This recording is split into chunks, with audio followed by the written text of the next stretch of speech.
Okay, so some of these that come up the most often. So what I'm talking about now is inside of any chord progression, just imagine any average song. And these fifth relationships that you're likely to see most often are 1 to 4. The wedding in the US, I don't know if this is true elsewhere. You have heard this piece of music before.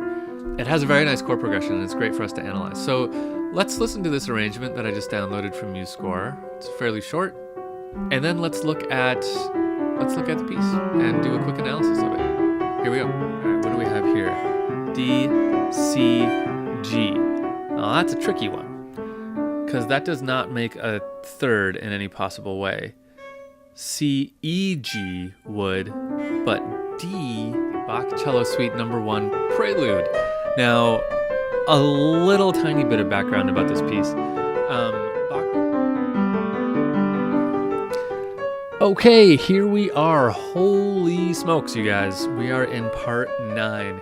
You've made it all the way to Music Theory Part 9. In this class, we are going to talk about new kinds of chord progressions.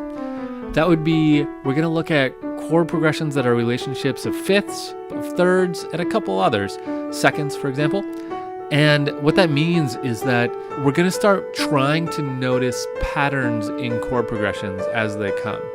The analogy I always like to use, and will use later in the class, but I'll just tell you now, is that when you're learning to read, you learn to identify letters, sound out letters, and eventually you get good enough at sounding out letters that you just start to see words, right? So you kind of take one step back and you're like, okay, now I can just spot the whole word and I don't have to sound out the letters anymore. That's what we're trying to get to with music theory in this class by looking at these bigger sequences. So what that means is that instead of figuring out all the notes and the chords, what we're going to start to do is try to identify groups of like 3 or 4 chords, and we're like, oh, okay, I know what's going on here because I see that there's these 4 chords in a row and they're all third related chords. That must mean this kind of thing is happening. So that's what we're going to be looking at here. And then we're going to start talking about key changing.